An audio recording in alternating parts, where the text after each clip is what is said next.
اعوذ باللہ من الشیطان الرجیم بسم اللہ الرحمن الرحیم۔ شروع کرتا ہوں اللہ کے پاک نام سے جو بڑا مہربان نہایت رحم کرنے والا ہے۔ خواتین و حضرات، مجھے اللہ تعالیٰ سے پوری امید ہے کہ آپ لوگ جہاں کہیں بھی ہوں گے خیر و عافیت کے ساتھ ہوں گے، اللہ تعالیٰ کی نعمتیں اور برکتیں سمیٹ رہے ہوں گے۔ ویڈیو میں آگے جانے سے پہلے تمام بہن اور بھائیوں سے چھوٹی سی گزارش ہے کہ چینل کو سبسکرائب کر دیجئے اور بیل آئیکن پر پریس کر دیجئے تاکہ اس طرح کی ویڈیو بر وقت آپ تک پہنچتی رہے۔ تو چلتے ہیں ویڈیو کی جانب۔ جذبات میں آ کر کبھی بھی اپنی جگہ مت چھوڑیں، کیونکہ آپ کے مقام پر قابض ہونے کو ہزاروں لوگ منتظر ہیں۔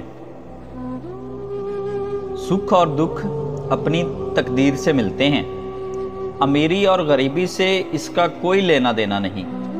رونے والے عالی شان محلوں میں بھی روتے ہیں، اور جن کی قسمت میں خوشیاں ہوں وہ جھونپڑی میں بھی ہنستے ہیں۔ لوگوں کو اتنی اہمیت دو جتنی وہ تمہیں دیں، کم دو گے تو مغرور کہلاؤ گے، زیادہ دو گے تو گر جاؤ گے۔ گفتگو ایسی چیز ہے جس کی وجہ سے انسان یا تو دل میں اتر جاتا ہے یا پھر دل سے اتر جاتا ہے۔ لوگوں کو وقت دیں، موقع دیں، عزت دیں، لیکن کسی سے توجہ کی بھیک مت مانگیں۔ میرے اچھے وقت نے دنیا کو بتایا کہ میں کیسا ہوں، اور میرے برے وقت نے مجھے بتایا کہ دنیا کیسی ہے۔ کچھ پرانی باتیں اور یادیں انسان کو ہنسا کر رلا دیتی ہیں۔ مشکلات کا ایک سبق یہ بھی رہا ہے کہ ہر ایک ساتھ چھوڑ جاتا ہے۔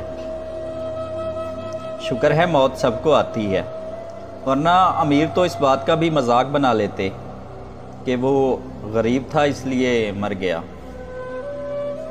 رشتے نبھانا ہر ایک کے بس کی بات نہیں، خود کو دکھ دینا پڑتا ہے کسی دوسرے کی خوشی کے لیے۔ سب سے بڑا تحفہ جو آپ کسی کو دے سکتے ہیں وہ آپ کا وقت ہے، کیونکہ یہ ایک ایسا تحفہ ہے جو دوبارہ واپس لوٹ کر نہیں آتا۔ جب تک تم ڈرتے رہو گے تمہاری زندگی کے فیصلے کوئی اور کرتا رہے گا۔ جو شخص تم سے سچا پیار کرتا ہوگا وہ کبھی نہ کبھی تم سے یہ سوال ضرور پوچھے گا، تمہاری زندگی میں میری اہمیت کیا ہے؟ مجھ سے پہلے تمہاری زندگی میں کوئی تھا یا نہیں؟